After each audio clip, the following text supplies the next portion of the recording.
ప్రార్థన చేసుకుందామండి. మహాపరిశుద్ధుడు మమ్మీకి ప్రేమించిన ప్రియపరలోకి తండ్రి, నీ మహోన్నతమైన శ్రేష్టమైన నాన్నబట్టి వందలు చెల్లిస్తున్న కృపల దేవ, మరొక విలువైన సమయాన్ని మాకు అనుగ్రహించి నీ విలువైన మాటలు జ్ఞానించడానికి ఇచ్చిన మహాకృపలను వందలు చెల్లిస్తూ మహాజ్ఞాన గ్రంథాన్ని నేను ఆలోచిస్తుండగా నీ ఆత్మ సహాయాన్ని మాకు అనుగ్రహించమని కోరుకుంటూ క్రీస్తు నీ నామాన్ని ప్రార్థన అడిగి వేడుకొంచున్నాము తండ్రి, ఆమె. క్రీస్తునందు ప్రియ దేవుని పిల్లలారా, క్షమించాలి, ఎందుకంటే 9 గంటలకే లైవ్. ఈలోపు మరి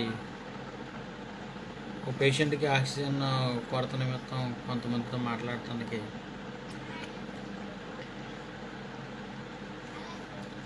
ఆలస్యమైంది. ఇర్మియా గ్రంథం 9వ అధ్యాయం 22వ వచనాన్ని మనం 22వ వచనాన్ని ఆలోచన చేద్దాం.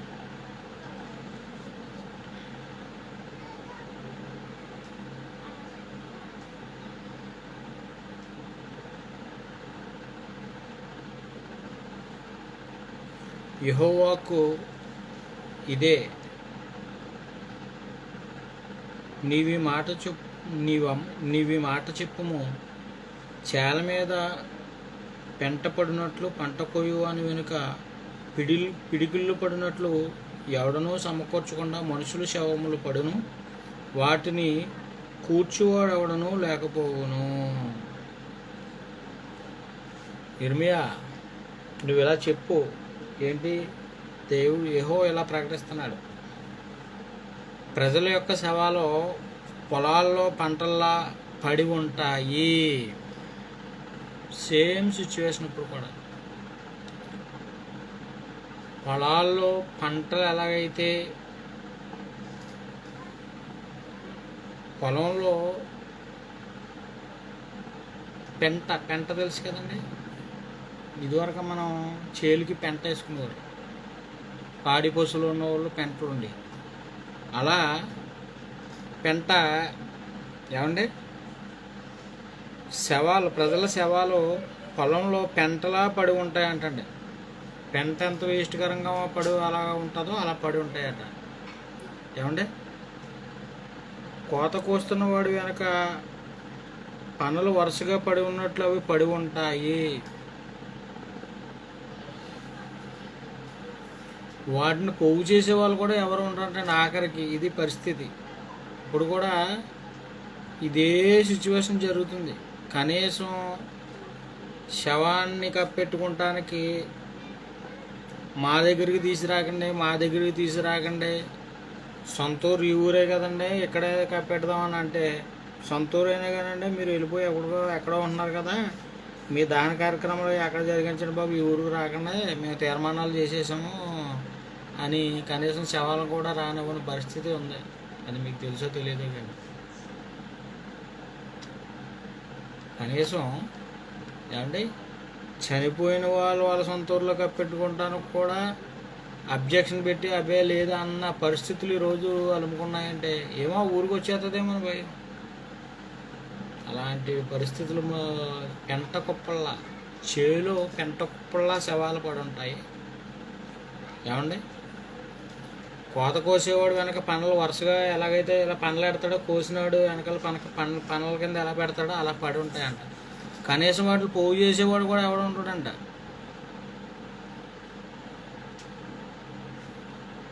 వాటిని కూర్చువాడు ఎవడు లేకపోవును.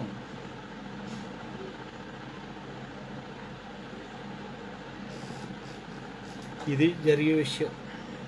చూద్దామండి. ముందు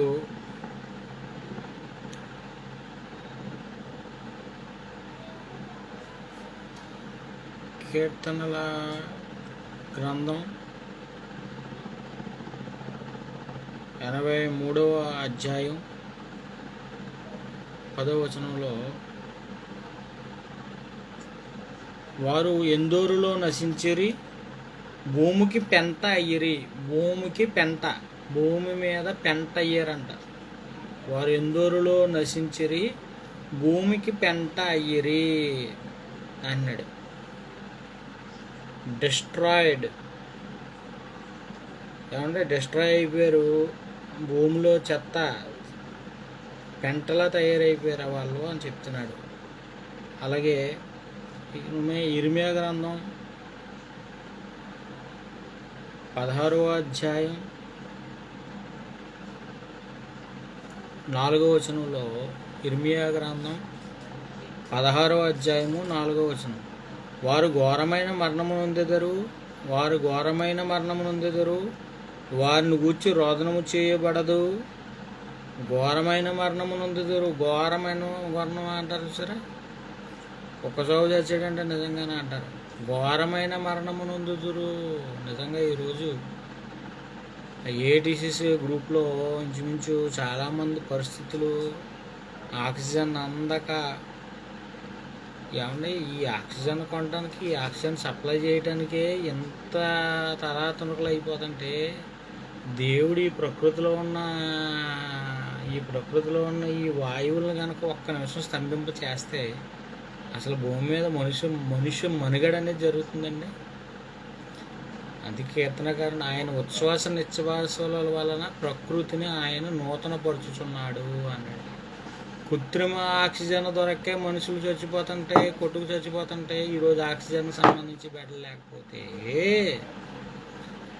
అసలు ఈ ప్రకృతిలో ఈరోజు మనం పీల్చుకుంటున్న ఈ గాలి, మన ఉచ్ఛ్వాస నిశ్వాస 5 నిమిషాలు మించిదా, 5 నిమిషాలు కాదు, 1 సెకండ్, 1 నిమిషం, 2 నిమిషాలు, 3 నిమిషానికి నువ్వు అలా పీల్చుకోకపోతే పోతావు. అలాంటిది ఎంత ఉచితంగా మనకు అనుగ్రహిస్తున్నాడు. నువ్వు ఈరోజు ఆక్సిజన్ ఇవ్వండి మాకు ఎంత డబ్బులైనా కర్లేదంటే బెడ్ లేని పరిస్థితి. ఇప్పుడు దేవుడు గుర్తు రావాలి నీకు. అయ్యి బాబోయ్, దేవుడు నాకు ఎంత కార్యక్రమం చేశాడు, ఈరోజు ఎంత ఫ్రీగా ఉచితంగా ఈ ఆక్సిజన్ అనుగ్రహించాడు. ఈ బండలు ఎన్ని బండలు తాగేసినా కానీ నా పలసలు ఎగుతులేదు అనే దేవుడు జ్ఞాపకం అవ్వాలి. అమ్మ ఎంత గొప్ప దేవుడు, మనం నమ్మిన దేవుడు ఎంత గొప్ప దేవుడు, నా కోసం ఎంత కార్యక్రమాన్ని ఆలోచించి చేశాడు. ఈ ప్రకృతిలో ఉన్న కార్యక్రమం, మన వదిలే కార్బన్ డైఆక్సైడ్ చెట్లు పీల్చుకుంటాం ఏంటి, అవి మళ్ళీ ఆక్సిజన్ O2ను ఉత్పత్తి చేయటం ఏంటి. ఏమండి, ఇదంతా చూస్తుంటే దేవుడి పని మనకు కనపడాలండి. దేవుని మన విషయంలో ఆయన తపన ఆలోచన మనకు కనపడాలి. నిజమేనండి, ఘోరమైన మరణం నొందెదరు. ఘోరమైన మరణమే. తీసుకెళ్ళి ట్రక్ లైనర్లో జేసీబీలో తీసుకెళ్ళి గొయ్యిలో పడేస్తున్నారంటే, వారిని గూర్చి రోదనము చేయబడదు. వారిని గూర్చి రోదనము చేయబడదు. ఇంకేం రోదన, అక్కడికి వెళ్తానికి లేదు. వెళ్ళాలంటే పీపీఈ కిట్ కావాలి. పీపీఈ కిట్ నీకు ఎక్కడ దొరుకుతుంది? దొరకదు. అందుకు నువ్వు వెళ్తానికే లేదు. సరిగ్గా సరిపోతున్నాయి. జరుగుతున్న సిచ్యువేషన్కి ఇర్మియా గారు మాట్లాడుతున్న మాట, ఆ రోజు ప్రజలను ఉద్దేశించి అన్నీ కరెక్ట్గా సరిపోతున్నాయి. ఎక్కడ ఏమాత్రం తేడా జరుగుతులేదు. హెచ్చరిస్తున్నాడు, ఇది దేవుని కేక, ఇది దేవుని మాట. విన్నావా బాగుపడతావు, లేదంటే కనుక చివరి గడియ మేలు కొలిపిది ఈ ప్రపంచానికి. వారిని గూర్చి రోదనము చేయబడును. వారు పాతి పెట్టబడక భూమి మీద పెంటవలే పడి ఉండెదరు. చాలామందిని పాతి పెడతారు, తీసుకుని వదిలేస్తారు అంతే, ఎక్కడ పడతారు. వారి ఖడ్గము చేతను క్షామము చేతను, ఖడ్గము చేతను క్షేమము కాదు, క్షామము చేతను నశించెదరు. వారి శవములు ఆకాశ పక్షులను, భూజంతువులకు ఆహారముగా ఉండును. అలాగవుతుంది ఆయన. తండ్రి, మీరు చెప్పింది అన్నీ కరెక్ట్ ఆయన. ఇర్మియా గారు చెప్పింది ఆ రోజు ప్రజల పరిస్థితికి, ఈ రోజు ఉన్న ప్రపంచ పరిస్థితికి కరెక్ట్గా సరిపోయింది. ఏమాత్రం తేడా లేదు. నీకు భయపడాలి, నీకు భయపడి బ్రతకాలి. నీవు అనుగ్రహించే కృపే మా కృప మహదైశ్వర్యమే ఈరోజు మేము ఇలా బ్రతుకున్నామంటే కారణం. ఒప్పుకోవాలి, తప్పదు. ఆయన కాకుండా విశ్వంలో సృష్టించిన సృష్టికర్తను మర్చి సృష్టమును పూజించితే ఆ రోజు ఇశ్రాయేలీల గతి ఎలా పట్టిందో దౌర్భాగ్యమైన పరిస్థితి. వారి నీతి దుర్నీతిగా మార్చబడింది. అన్యాయం చేసిన వాళ్ళందరినీ కూడా ఆ రోజు ఆ దేశంలో ఉన్న వాళ్ళ గురించి ఆ యొక్క తీర్పులు ఎలా వెలువడాయో ఈరోజు ప్రపంచానికి అవే తీర్పులు వెలువడుతున్నాయి. చూడక్కర్లేదు. అలాగే ఇర్మియా గ్రంథం 25వ అధ్యాయం, ఇర్మియా గ్రంథం 25వ అధ్యాయం 33వ వచనంలో, ఆ దినమున యెహోవా చేత హతులైన వారు ఈ దేశము యొక్క ఈ దిశ నుండి ఆ దిశ వరకు కనబడుదురు. హతులైన వారు ఈ దేశము యొక్క ఈ దిశ నుండి, ఈ ప్రపంచంలో ఈ దిశ నుండి, ప్రపంచ చాట్లో ఈ చివరి నుండి ఆ చివరి చూస్తే ఈ దిశ నుండి, అంటే అమెరికా నుండి అలస్కా వరకు, అమెరికా నుండి అలస్కా, ఏమండి, కాశ్మీర్ టు కన్యాకుమారి వరకు, ఈ ప్రపంచ పటం మీద ఎన్నైతే ఉందో ఈ కొన నుండి ఆ కొన వరకు, ప్రపంచం యొక్క ఈ కొన నుండి ఆ కొన వరకు యెహోవా చేత హతులైన వారు ప్రపంచం మీద కనబడుదురు. ఎవరునూ వారి గూర్చి అంగలార్చరు. ఎందుకంటే వెళ్ళామంటే నీకు అంటుకుంటుందని ఎవడు వెళ్తలేదు. వారిని సమకూర్చరు. ఎందుకు? మొత్తం ఒకే పెద్ద గొయ్యి తీసేసి అందులో మొత్తం ఆ ట్రక్లైన్ వస్తుంది, ట్రక్లైన్ గొయ్యి తీస్తుంది, ఆ ట్రాక్టర్ జేసీబీ ఏదో అట్టుంది, ఎలా అంటుంది, దాంట్లో ఆడేస్తున్నారండి అంతే. పాతి పెట్టరు. పెంట వల్ల వారి శవములు నేల మీద పడి ఉండెను. ఎంత దయనీయమైన పరిస్థితి వాళ్ళకు వస్తుందని దేవుడు ఎంత హెచ్చరించాడో మీరు దాన్ని బట్టి ఆలోచిస్తే అర్థమవుతుంది. ప్రియమైన దేవుని పిల్లలారా, నిజంగా ఎంత ఘోరమైన విషయం చూడండి. యెషయా గ్రంథం 5:25 చూస్తే,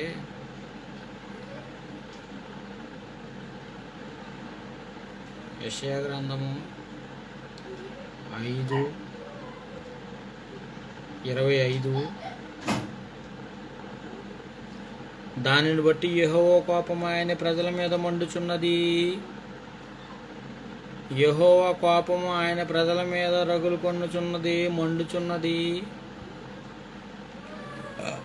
ఆయన వారి మీదకి తన బాహువును చాచి వారిని కొట్టగా పర్వతములు వణుకుచున్నవి.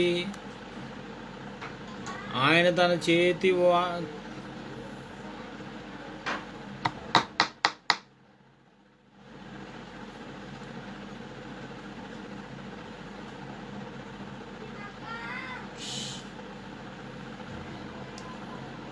యెహోవా కోపం ఆయన ప్రజల మీద రగులుకొనుచున్నది. ఆయన వారి మీదకి తన బాహువును చాచి వారిని కొట్టగా పర్వతములు వణుకుచున్నవి. వీధుల మధ్యను వారి కళేబరములు పెంటవలే పడి ఉన్నవి. వీధుల మధ్య వారి కళేబరములు పెంటవలే పడి ఉన్నవి. ఇంతగా జరిగిన ఆయన కోపము చల్లారలేదు. ఆయన బాహువు ఇంకనూ చాపబడి ఉన్నది. దేవుని చేయి వ్యతిరేకంగా నిలబడింది వాళ్ళ మీదకి. ఆయన కొడితే పర్వతాలు కంపిస్తాయి, వాళ్ళ శవాలు వీధుల్లో పెంటలా పడి ఉంటాయి. ఎంత జరిగినా ఆయన కోపం చల్లారలేదు. వారిని శిక్షించడానికి ఎంత జరిగిపోతుందండి. అవి బాబు ఎంత ఘోరం జరిగిపోతుందండి. దేవుడు ఎక్కడ ఉన్నాడండి?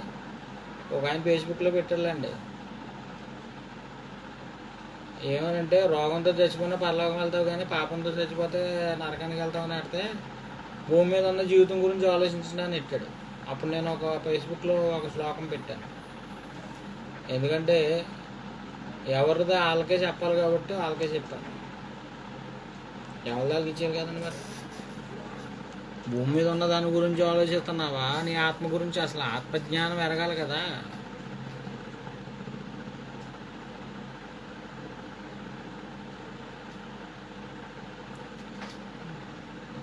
చాలా దారుణమైన పరిస్థితులు అలుముకుంటాయి అని చెప్పి అంటున్నాడండి.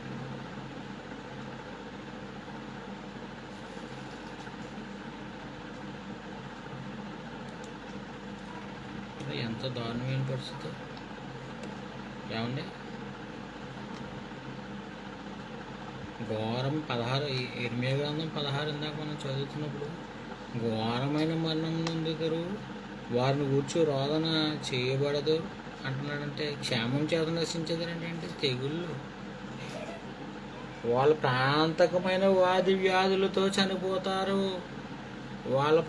ప్రాణాంతకమైన వ్యాధులతో చనిపోతారు. వాళ్ళ పరిస్థితి అంత దయనీయమైన పరిస్థితిగా మారిపోతుంది.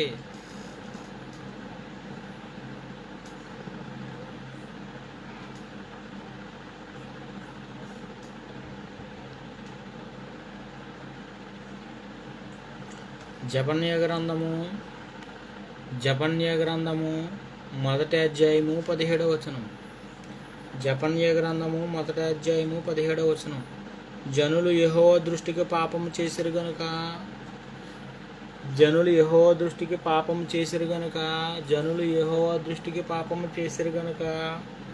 ప్రజలు, భూమి మీద ఉన్న ప్రజలు దేవుని దృష్టికి పాపము చేసిరు గనుక నేను వారి మీదకి ఉపద్రవం రప్పించబోచున్నాను. రప్పించేశారు ఆల్రెడీ.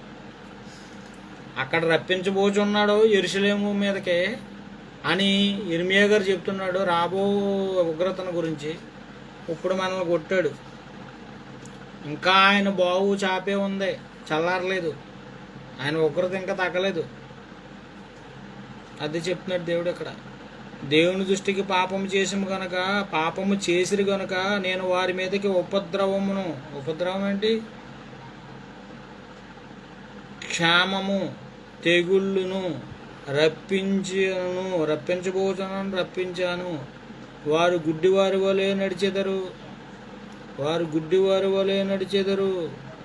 అంతే, పడిపోయిందంటే ఆ శాస్త్రశ్ని పడిపోయిందంటే గుడ్డివారి వలె నడుచుదురు. వారి రక్తము దుమ్ము వలె కారును.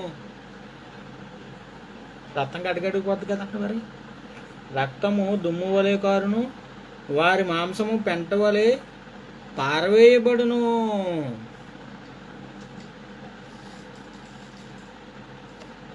కనుక ఆయన ఉగ్రత భూమి మీద మరణ మృదంగం మోగిస్తున్నాడు ప్రపంచాన్ని మీద దేవుడు. అర్థం చేసుకోండి. దాని కింద వచ్చిన చూడండి, జపన్య గ్రంథం 1:18. యెహోవా దేవుని ఉగ్రత దినమున తమ వెండి బంగారములు వారిని తప్పింపలేకపోవును.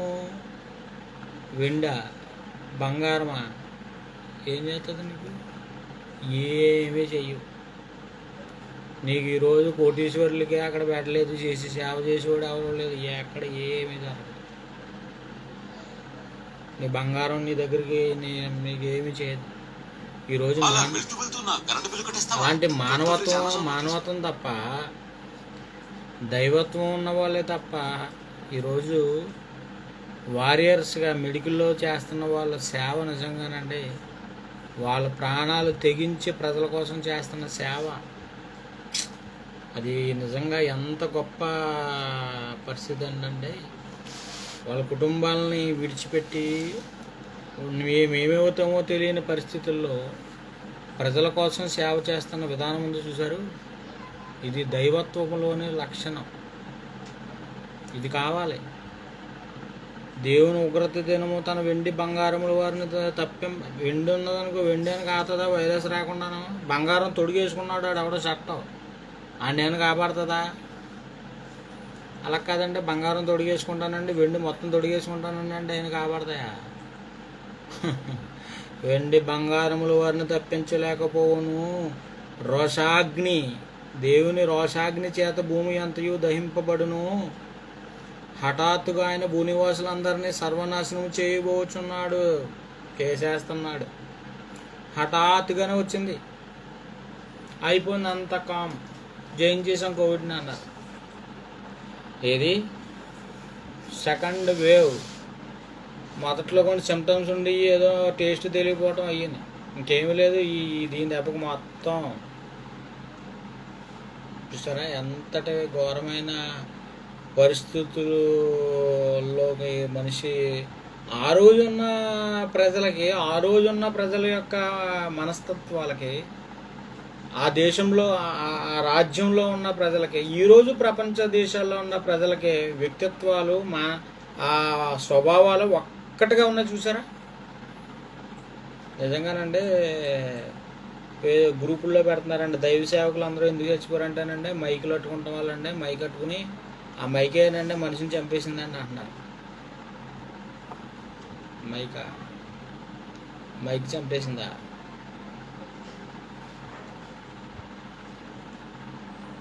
బైబిల్ చదువుకున్నా కదా, ఆయుష్కాలం రాశాడు కదా, ఏం చెప్తున్నారు? ఏమి అర్థం కాదండి. ఇంత జ్ఞానం తెలిసిన ఏమండి? ఆయుష్కాలం ఆయన ఇచ్చే వరం. క్రైస్తవుడికి మరణం ఏంటి? క్రైస్తవుడు మొదటి మరణాన్ని జయించాడు. మరణం అంటే క్రైస్తవుడికి భయం లేదు. అది ఆ గొప్పతనం మనకిచ్చిన గొప్ప ఔదార్యం, క్రీస్తు ఇచ్చిన ఔదార్యం, దేవుడిచ్చిన గొప్పతనం అదే. ఈ మరణం మనల్ని ఏమీ చేయదు. వెళ్ళిపోతామా దేవుని సన్నిధిలో హ్యాపీగా ఉంటాం, బ్రతుకున్నామా ఇదిగో ఇలాంటి దేవుని వాక్యం చెప్తాం. అనేకులకు దేవుని గురించి, క్రీస్తుని ఎందుకు ఈ లోకానికి పంపించాడో, వారి పాప క్షమాపణ ఎలా చేయాలో చెప్తాం. ఇక్కడ ఉన్నామా పని, అక్కడికి వెళ్ళామా దేవుని సన్నిధిలో ఆనందం, నెమ్మది, విశ్రాంతి. దేవుని కోసం బ్రతికిన వాళ్ళ దగ్గరికి వెళ్ళి అందరితోనూ నాయన మీరు ఆ రోజు ఎలా చేశారు ఏంటని అందరిని అడుగుతాం. ఇదండి క్రైస్తవుడికి ఉంటుంది. మరణం నిన్నేమీ చేయలేదు నాన్న. మైకేం చేస్తావు నాన్న? మైకి కదా నాన్న. నువ్వు భయపడకూడదు మరణానికి. మరణాన్ని నువ్వు మరణంలో నుండి జీవంలోకి వెళ్ళిపోయావంటే ఇంకా దాని గురించి నువ్వు ఆలోచిస్తావంటే మైకేం చేసిందని క్రైస్తవుడు మరణాన్ని ఎలా చూడాలో క్రైస్తవుడికి అర్థం కావాలి.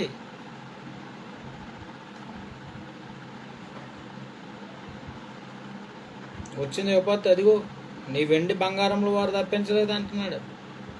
23వ వచనం. యెహోవా ఎలాగూ సెలవిచ్చుచున్నాడు. దేవుడు చెప్తున్న మాట ఏమని ఇంట ఏం చెప్తున్నా మహానుభావ? యెహోవా ఎలాగూ సెలవిచ్చుచున్నాడు. జ్ఞాని తన జ్ఞానమును బట్టి, ఫిలాసఫర్స్, ప్రొఫెసర్స్, ఈ లోకంలో స్కాలర్స్, ఈ పట్టెడు అన్నం పెట్టే జ్ఞానం రాసుకున్న పుస్తకాలు ఉన్నాయి చూసారు. ఈ లోకపు జ్ఞానుల తన జ్ఞానమును బట్టి శూరుడు అంటే బలవంతుడు పంచి కొడితేనంటే ఎవరో టైసన్ ఒక్క పంచికి పడిపోయాడంట అవతల శత్రువు. బలవంతుడు ఏమన్నాడు? శూరుడు తన శౌర్యమును బట్టి అతిశయింపకూడదు.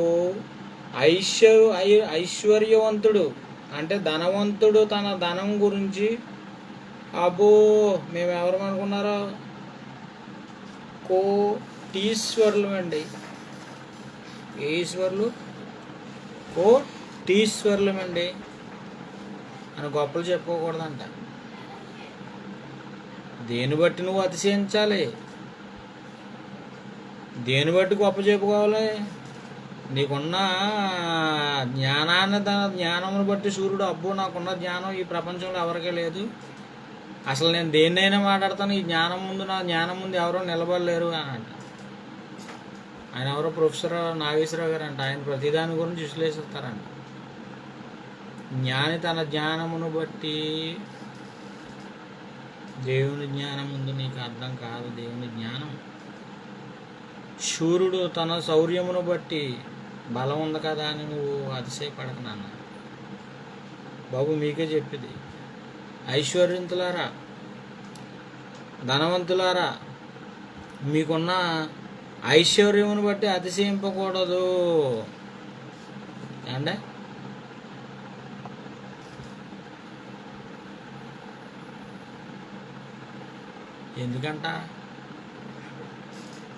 ఎందుకంటేనంటండి మనకేం చెప్తున్నాడు ఒకసారి మనం చూస్తే, ద్వితీయోపదేశ కాండం 8వ అధ్యాయం 12వ వచనంలో మనం చూస్తే,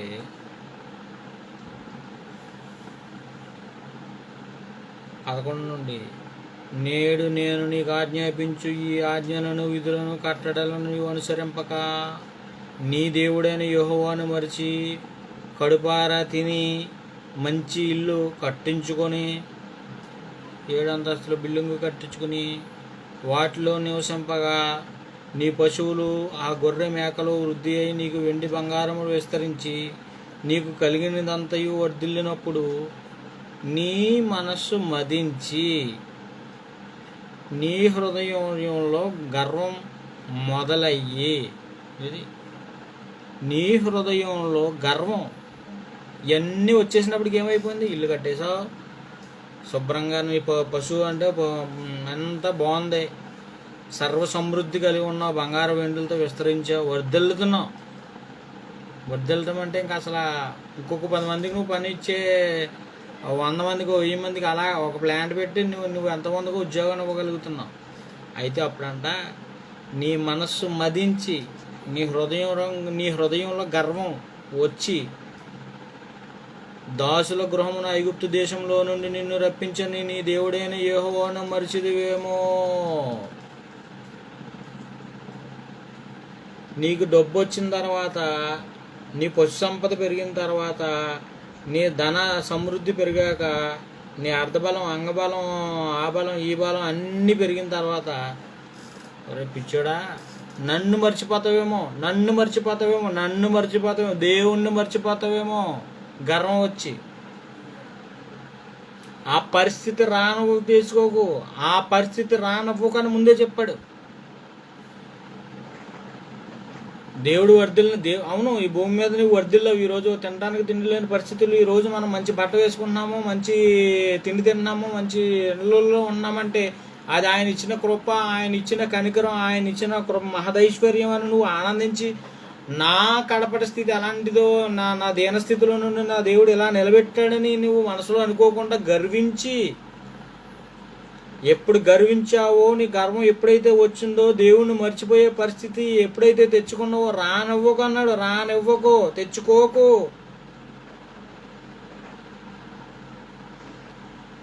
దాస్యత్వం నుండి నిన్ను తీసుకొచ్చాను కదా, జ్ఞాపకం చేసుకో. ఒకప్పుడు నీ బానిస బ్రతుకులో నుండి నేను తీసుకొచ్చాను, జ్ఞాపకం ఉంచుకొని. ఆయన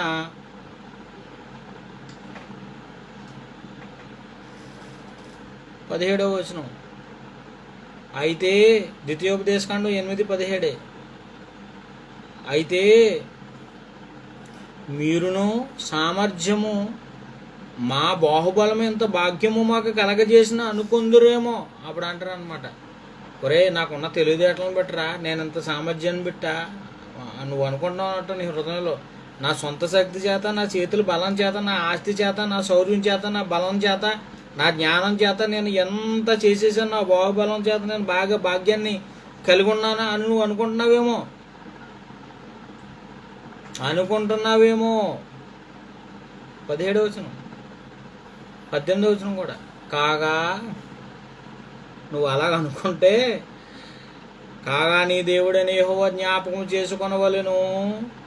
ఏలయనగా తాను నీ పితరుల్లో ప్రమాణం చేసినట్లు తన నిబంధన వలె నేటి వలె స్థాపింపవలెనని మీరు భాగ్యము సంపాదించుకొనుటకై మీకు సామర్థ్యము కలగజేయువాడు ఆయనే. నువ్వు సంపాదించుకున్నావా, నీ రోజు పరిస్థితిలో ఉన్నావంటే దానికి కారణం ఆయనే. దేవుడే దేవుడే దేవుడే చెప్పవలసిన మాట అదే.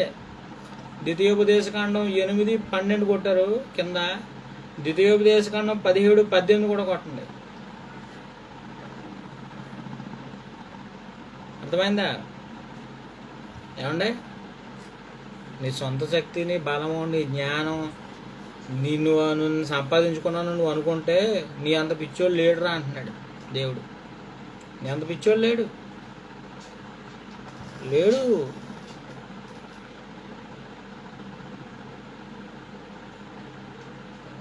అనుకున్నారా అలాగా? చూద్దాం హోషేయ గ్రంథం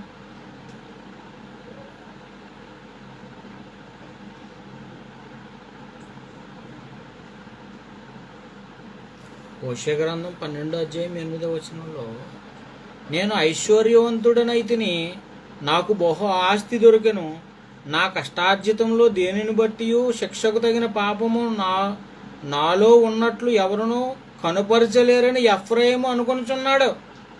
అబ్బా, ఎఫ్రాయిము గారు ఎలాగ అనుకుంటున్నారండి? ఎఫ్రాయిము,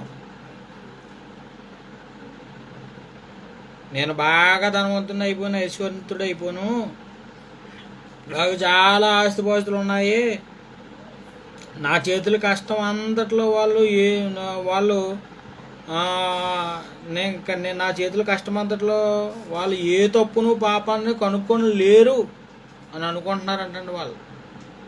కానీ దేవుడు అనే మాట ఏంటంటే, ఒరే బాబు నాయనా, నీ సొంత శక్తి చేత నువ్వు ఒకటి గుర్తుపెట్టుకో, నేనే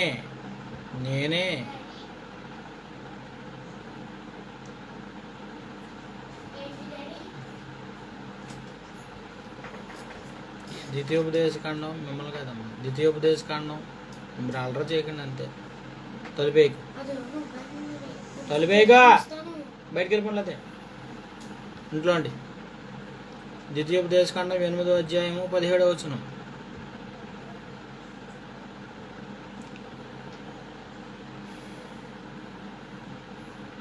ఏమన్నాడు కింద 18లో? కాగా నీ దేవుడని యెహోవా జ్ఞాపకం చేసుకొనవలెను, ఏలయనగా మీ పితరులతో ప్రమాణం చేసినట్లు తన నిబంధనలను నేటి వరకు స్థాపించవలనని మీరు భాగ్యము సంపాదించున్నట్టు కానీ మీరు సామర్థ్యము కలగజేయువాడు ఆయనే ఆయన తప్ప మీకు ఏమీ కాదు అని చెప్తున్నాడు. అర్థమైందండి? అంత చక్కగా చెప్తున్నాడండి. ఏమండి, గొప్పలు చెప్పుకుంటారు కదండి మనుషులు, మామూలు గొప్పలు కాదండి, చాలా గొప్పలు చెప్పుకుంటారు మనుషులు. దేని గురించి? కొందరు అయ్యో నాకున్న తెలివితేటలు ఎవరికి లేవండి, అసలు నాకున్న తెలివితేటలు ఎవరికి లేవండి, నా తెలివితేటలు నేనేనండి జోహార్, నా తెలివితేటలు ఏంటంటే నా తెలివితేటల గురించి మీకు ఏం తెలుసు అంటారు అక్కడ. మరికొందరేమో మా కులం ఏంటనుకున్నారు? మా కులం మేము బ్రహ్మ ముఖము నుండి పుట్టాము. మరికొందరు మేము భుజముల నుండి పుట్టాము, ఉదరము నుండి పుట్టాము. మరి మేము ఎవరికి పుట్టాము? మీరు రాక్షసులకు పుట్టారు అంటాడు, ఏ గొడవలేదు, రాక్షసులు పుట్టాము మేము. హరిజనులు హరిజన పదాన్ని ఎప్పుడూ బ్యాన్ చేశారు. ఇప్పటికి హరిజన అన్న కూడా ఎవడైనా నేరస్తుడు, హరిజనులు అనకూడదు. మేము హరికి పుట్టిన వాళ్ళం కాదు, విష్ణుమూర్తికి పుట్టిన వాళ్ళం కాదు, హరిజనులు అంటే హరిజన అనే పదాన్ని తీసేశారు. ఏమండి, కొంతమంది రంగు, కొందరు మేము అండి ఏమనుకున్నారు, మేము యూదులమండి, మాది యోధ జాతి అండి, యోధా మతం అండి మాది. మీ యోధా మతం భ్రష్టు పట్టుపోయింది నాయన. అదిగా దాని గురించి చెప్తున్నాడు. దాని గురించి గొప్ప చెప్పుకుంటున్నావా? కొంతమంది మేము దాంట్లోనండి నిపుణత కలిగిన వాళ్ళమండి, నైపుణ్యం. దీన్ని ఇప్పుడు ఈ గుమ్మం ఏందండి, ఈ గుమ్మాన్ని ఆర్కిటెక్ట్ చేయడంలో మేమంటే చాలా నైపుణ్యం కలిగిన వాళ్ళండి, అసలు మామూలుగా కాదండి. ఒకడు చచ్చిపోయాడు అనుకున్నాడు, బొమ్మని యాజిటీజ్గా దింపాలంటే అండి ఒలిగారు కూడా సరిపోడండి, అంత నీట్గా మేము చెక్కండి, మేము మీ చేతులు పెడతామండి. బాగుంది, దాన్ని బట్టి అది చేపడుతున్నావా? లేదంటే అద్దం ముందు నిలబడేని 6 అడుగుల ఆజానుబాహుడైన 6 ప్యాక్ అందాన్ని చూసినవి ఏమన్నా గొప్పలు చెప్పుకుంటున్నావా? చెప్పు, దేని బట్టి అతిశయంతనా నువ్వు? కులమా, రంగా, మతమా, నైపుణ్యమా, అందమా, బలమా, దేని గురించి మాట్లాడుతావు చెప్పు? దేని గురించి అతిశయిస్తావు? అసలు దేవుని ప్రజలు దేని గురించి గొప్ప చెప్పాలి? లోకస్తులు చెప్పారు కరెక్టే, దేవుణ్ణి ఎరిగిన ప్రజలు దేని గురించి గొప్పలు చెప్పాలి?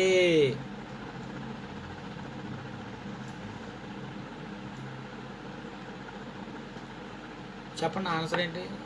దేవుడు గురించిన జ్ఞానం విషయంలో అతిశయించాలి మనం.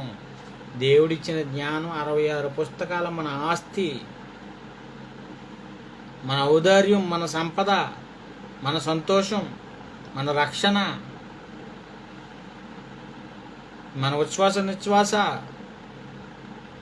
మనకు జీవాన్ని ప్రసాదించే మాటలు. ఈ మాటలు మనము అతిశయించవలసింది దేవుని గురించిన జ్ఞానం విషయంలో అతిశయించాలి. ప్రతి వ్యక్తి జీవితంలో అంటే ఉన్న విషయాలన్నిటిలో ఈ జ్ఞానమే, దేవుని జ్ఞానమే గొప్పది. ఏమండి దేవుని జ్ఞానం గొప్ప చేసుకుంటానికి కారణాలు ఏమైనా ఉన్నాయండి? ఎందుకు లేవండి? కీర్తనకారుడు అంటారండి కీర్తనల గ్రంథంలో టైం అయిపోతుంది. కీర్తనల గ్రంథం 34:2 యెహోవాను బట్టి నేను అతిశయించుచున్నాను. దేని బట్టి? దేవుని బట్టి నేను అతిశయించుచున్నాను. దీనులు దానిని విని సంతోషించెదరు అంటున్నాడు. కీర్తనలు 44 త్వరగా కీర్తనలు 44:8 దినమెల్లా మేము దేవుని యందు దినమెల్లా మేము దేవుని యందు అతిశయపడుచున్నాము. మేము దేవుని యందు అతిశయపడుచున్నాము.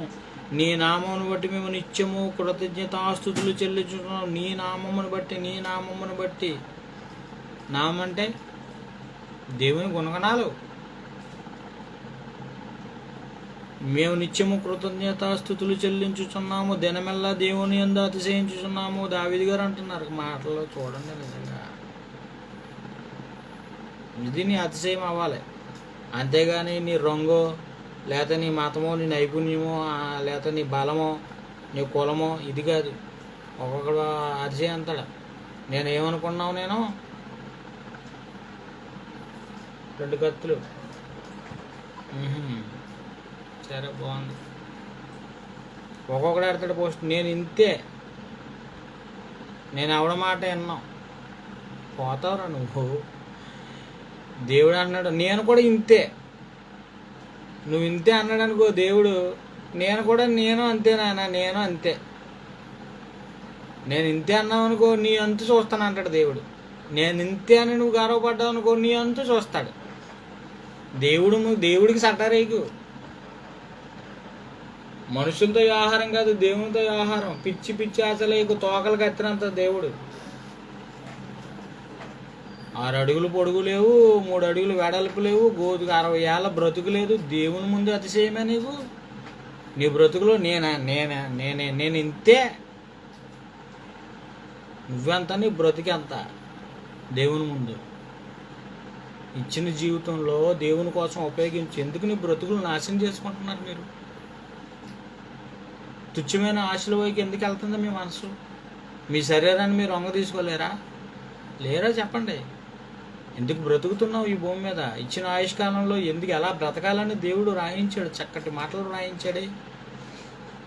నీకున్న జ్ఞానాన్ని బట్టి అతిశయించేస్తున్నావా? నీకున్న బలాన్ని బట్టి అతిస్తున్నావా? నీకున్న ధనాన్ని బట్టి అతిశయిస్తున్నావా? దేనిని బట్టి? నీ కులాన్ని బట్ట, నీకున్న రంగుని బట్ట, నీకున్న మతాన్ని బట్ట, నీకున్న ఏం చెప్పు, నీకున్న అందాన్ని బట్టి గర్విస్తున్నావా? సినిమాలో ఉన్న వాళ్ళందరికీ జుట్టే ఉండదు, ఎదరు ఇగ్గెట్టుకుంటారో తెలుసా నీకు? ఎవరికి జుట్టు ఉండదో విగ్గులు ఎంత కడిగితే ఎంత వస్తుంది రంగు. ముఖానికి పేస్ట్ వేసుకోపోతే కనుక అసలు చూడలేము ముఖాలు. అలా ఒప్పుకుంటారు. పెళ్ళికి మేకప్ చేస్తారు, పేస్టుల మీద పేస్టులు. ఒరిజినల్గా ఫోటోలు అలా ఉండదు. తర్వాత చూసినప్పటికి ఏమో ఇంటికి వెళ్ళిన తర్వాత ఎవరు ఈవిడేనా మన పెళ్ళిలో ఉందా, ఈవిడే? అప్పుడే డౌట్ వచ్చేది నీకు. చక్కగా ఇవన్నీ వేసేసి ఇది అలా చేసేసి అయ్యి బాబోయ్, దేని నువ్వు అతిశయపడుతున్నావు చెప్పు. వాళ్ళు కళామ్మ తల్లి బిడ్డలు కదా, సేవ చేసుకుంటున్నారు కదా వాళ్ళు. సినీ ఇండస్ట్రీ, నేడున్న సినీ ఇండస్ట్రీని మూసేయాలి. అలాగే టీవీలో వస్తున్న ఈ సీరియల్స్ ఏవైతే ఉన్నాయో అవి కూడా మూసేయాలి. జబర్దస్తులు మూసేయాలి. పిల్లల చేత భంగిములు వేస్తున్నారు, ఈ మూసేయాలి. ఇవన్నీ తీసేసి అరెస్ట్ చేసి లోనాడాలండి. చెత్త అంతా సగం దరిద్రం పోతుంది వీళ్ళందరి వల్ల. దేవుడికి కన్నీరు రప్పిస్తున్న వాళ్ళు వెళ్ళే, దేవుని కన్నీరు రప్పిస్తున్న వాళ్ళు వెళ్ళే, నేడు సమాధానం పాడు చేస్తున్న దొంగలు వెళ్ళే. ఎక్కడంటే దేవుని గురించి ఏ టీవీలోనే ఒక దైవత్వం గురించి, మానవత్వపు విలువల గురించి ఏమైనా మాట్లాడుతున్నాడా? ఒకడన్నాడు సోను సుధ చూడండి ఎంత చక్కగా ప్రజలకు సేవ చేస్తున్నాడు అని. అవును, మానవత్వం అతనిలో పరిమళించింది, దైవత్వం లక్షణం చేశాడు, నువ్వు చేయి. ఇంకొకటి పెడుతున్నాడు పోస్ట్, చిరంజీవి అంటే వంటలు వండుకున్నాడు. చిరంజీవి వంటలు వండుకుంటే పోతాడు. చిరంజీవి గురించి విమర్శించే నువ్వు, లేదంటే ఇంకొకరిని విమర్శించే నువ్వు, ఎవరినో విమర్శించడం నీకెందుకయ్యా? ఎవరినో వాళ్ళు వంట వండుకున్నారో ఏం చేసుకున్నారో, వాళ్ళకున్న కష్టాలు వాళ్ళు చేయలేకపోయారు. నువ్వేం చేసావు? నువ్వేం చేసావు చెప్పు. ఒకటే, నువ్వు అంటే సోను సూద్ గారు చేస్తున్నారంటే చిరంజీవి గారు చేయలేదండి, పలానా కూడా చేయలేదండి, పలానా అల్లు అర్జున్ చేయలేదండి, లేకపోతే ఇంకో సో అండ్ సో. వాళ్ళు నువ్వు అనే ముందు నువ్వేం చేస్తున్నావు చెప్పు. నువ్వు అనుకో, తీర్పు తీర్చు మనుషుడా అని ఎవరైనా సరే ఒళ్ళు దగ్గర పెట్టుకో. ఎందుకు నువ్వు ఎదరోళ్ళ గురించి? నీ చేతనైతే నువ్వు చెయ్యి, లేకపోతే మానేయి. ఆడు చేయలేదు, ఈడు చేయలేదు, ఆడు చేయలేదు, నువ్వు చేతనైతే చెయ్యి. ఎవరికన్నా ఆకలి కలిగిందా, భోజనం పట్టుకెళ్ళి వాడికి ఇయ్యి. రోగిని పరామర్శించడానికి వెళ్ళావా, నీ జేబులో డబ్బులు ఉన్నాయి దగ్గర పెట్టిరా. పరామర్శం అంతా వెళ్ళి చూసి బాగున్నాను వచ్చేయడం కాదు. నేను రోగి ఇంటిని మీరు చూడవచ్చిరా అంటే చూసి వెళ్ళిపోతాను కాదు. ఆడ అవసరతలో ఆక్సిజన్ లేదు కాబట్టి 2000 3000 ఇచ్చి రావాలి. అది కదా చేయవలసిన పని. మేమెప్పుడు చేసాం ప్రభు నీక? నాకు చేశారు నాయన మీరు. అయ్య బాబా, యేసుక్రీస్తు వరకు చేసినట్ట చేసాం నాయన, నీకే చేసాం. మర్చిపోయారా మీరు? నేను అప్పుడు అన్నప్పుడు నాకు సహాయం పంపించారు కదా, నాకు చేసినట్టే నాయన. ఆ రోజు సహాయాన్ని అర్థించారు కదా, సహాయం నాకు పంపించారు కదా. మీ సహోదరులు ఒకడికి అనారోగ్యం చేస్తే నువ్వు 500 పంపించావు కదా. 500 పంపించిందే నువ్వు యేసుక్రీస్తుకి చేసినట్టు. మరొకడు ఆకలి తీర్చావు, దాహాన్ని తీర్చావు యేసుక్రీస్తుకి చేసినట్టు. ఆయన అన్నాడు కదా, ఇవెప్పుడు మేమెప్పుడు మీకు చేసాం, మీరెప్పుడు వచ్చారు? మిక్కిలి ఈ నా సోదరులో ఒక్కడికి చేసిన నాకు చేసినట్టే అన్నాడు ప్రభు. ఇది గొప్పతనం అండి, ఇది ఔదార్యం అండి. ఒక్కడి గురించి మనకి ఎందుకంటే అది చేస్తే లేదు, మన వంత వరకు మనం చేసామో లేదనేది అనుకోవాలి మనం. రోమపత్రిక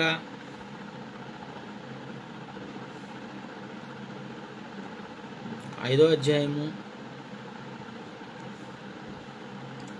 3వ వచనంలో 5:3లో, అంతేకాదు శ్రమ ఓర్పు పరీక్ష నిరీక్షణ కలగజేయనని ఎరిగి శ్రమల యందును అతిశయపడుదుము. దేని అందంట? శ్రమ ఓర్పు పరీక్ష నిరీక్షణ కలగజేయనని ఎరిగి శ్రమల యందును అతిశయపడుదుము. క్రైస్తవుడు అతిశయపడవలసింది ఏంటి? ఆ రోజు యూదులు తమ యోధ మతం గురించి అబ్బో అని అతిశయపడ్డారు. ఎంతోమంది ఆధిపత్యం, బ్రహ్మ ముఖాన నుండి పట్టిన ఆర్యవైశ్యులు కానీ, భుజాల నుండి వచ్చిన రాజులు కానీ, మరి తొడల నుండి వచ్చిన ఎవరు వాళ్ళు వ్యాపారస్తులు, వైశ్యులు, బ్రాహ్మణులు, రాజులు, వైశ్యులు, పాదాల నుండి వచ్చిన వాళ్ళు ఎవరు? శూద్రులు అంటే ఈ 3 వర్ణాల వాళ్ళకి సేవలు చేయటమేనండి. మరి ఎస్సీ ఎస్టీలు ఎలా అంతా ఎవరండి? కనమ వాళ్ళు, బీసీస్, వీళ్ళంతా అతి శూద్రులు, శూద్రాతి శూద్రులు. వర్ణ వ్యవస్థలో వర్ణం లేని వారు, పంచములు.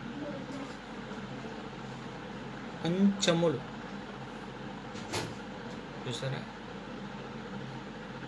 పెద్ద మీసాలు తిప్పేసి అంటే నిజంగానండి ఈ వ్యవస్థలో ఒకటి. ఆ రోజు మనం రాసిన అంబేద్కర్ ఎందుకు తగలేశారంటే మనధర్మశాస్త్రాన్ని,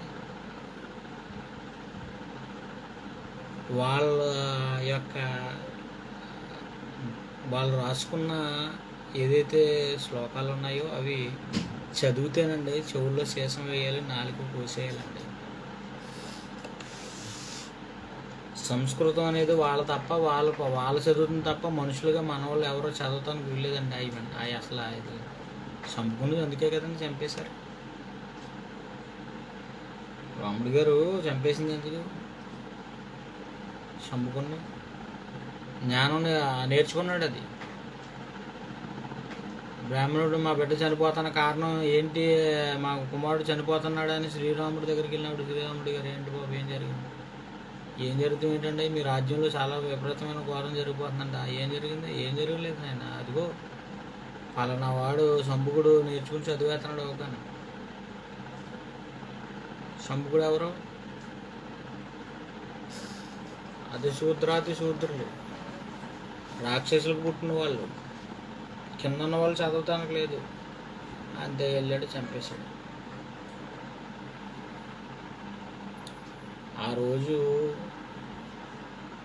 అంబేద్కర్ గారు రామకృష్ణ లీలలు అని ఒక పుస్తకాన్ని రాశాడండి ఆయన. అంబేద్కర్ గారు ఆయన అమెరికాలో పిహెచ్డి చేసింది దీని మీద, కుల వ్యవస్థ మీద పిహెచ్డి చేశాడు ఆయన. ఈ వ్యవస్థలు ఎక్కడి నుండి కొట్టుకొచ్చాయి, ఈరోజు ఇవన్నీ రాసుకొచ్చాడు. కనుక అవన్నీ వాటి మీద అతిశయించకూడదని వాళ్ళంతా అతిశయపడుతున్నారు. అసలు మనం దాని గురించి అంతా టాపిక్ అంతా పక్కన పెట్టేస్తే మనం అతిశయించవలసిన దాని గురించి చెప్తున్నాడు దేవుడు. దేవుని వాక్యాన్ని బట్టే మనం అతిశయించాలి, దేవుని జ్ఞానాన్ని బట్టి అతిశయించాలి. ఇక్కడికి వచ్చిన శ్రమల యందు దేవుడు మనకి శ్రమలు అనుగ్రహించండి.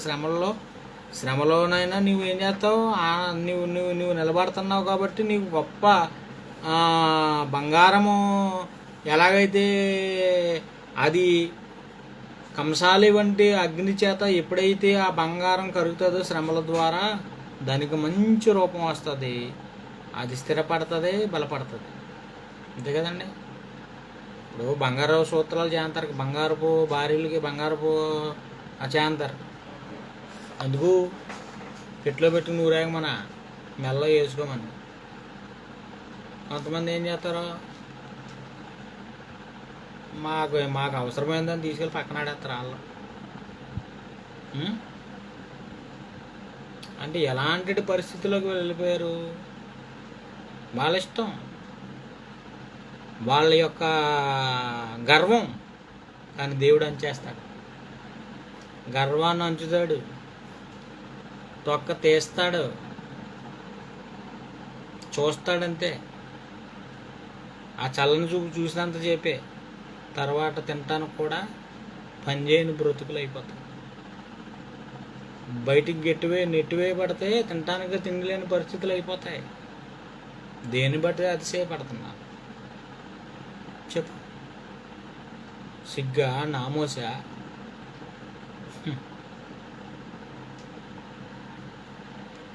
కీర్తనల గ్రంథం చదవం కదా, రోమపత్రిక 15వ అధ్యాయం 17వ వచనం.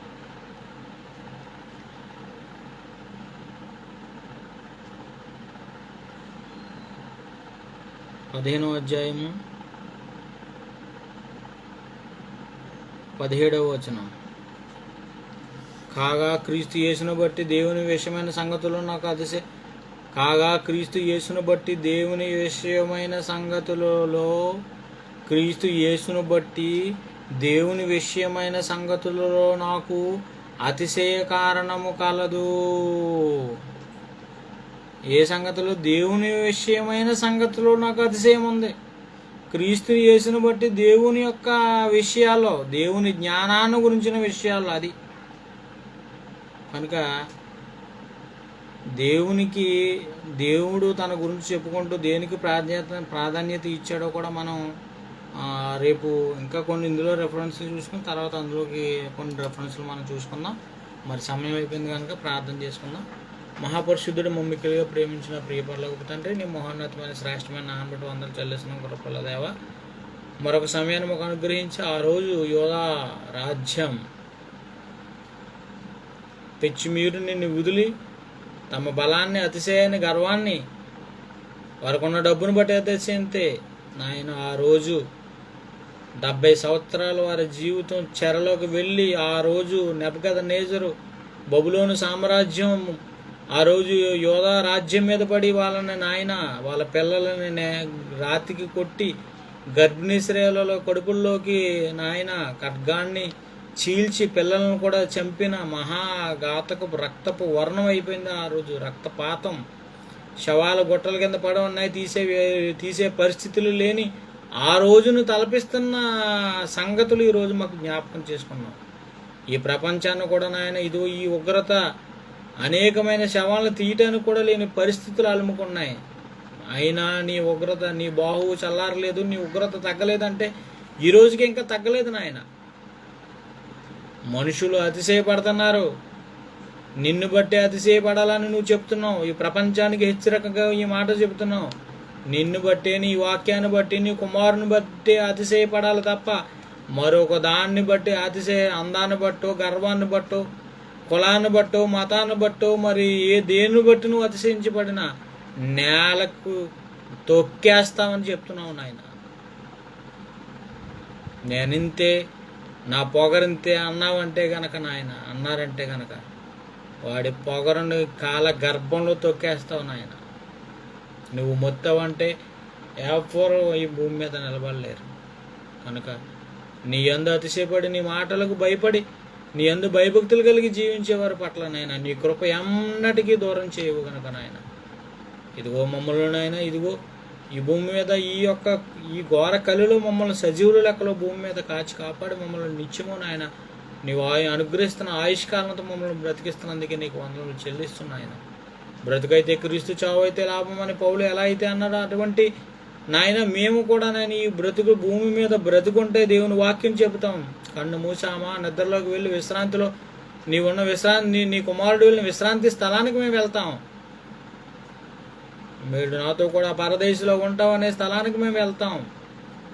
అలాంటి జీవితాలు మేము గడుపుతున్న వేళ నాయన నీ చల్లటి కృప మా మీద అనుగ్రహించమని కోరుకుంటూ క్రీస్తు యేసు పుణ్యనామని ప్రార్థన అడిగి వేడుకొనుచున్నాము తండ్రి, ఆమేన్. తండ్రి అయిన దేవుని ప్రేమ, కుమారుడు యేసుక్రీస్తు వారి కృప, పరిశుద్ధాత్మని యొక్క అన్యోన్య సహవాసం సకల పరిశుద్ధులతో, సార్వజనిక సంఘంతో, ఈ భూమి మీద ఉన్న నాయన నీ సార్వత్రిక సంఘంతో, ఈ చిన్ని సంఘంతో, ఈ చిన్ని బిడ్డలతో సదా తోడే నడిపించును గాక, ఆమేన్. అందరికీ వందనాలు. రేపు కలుసుకుందాం.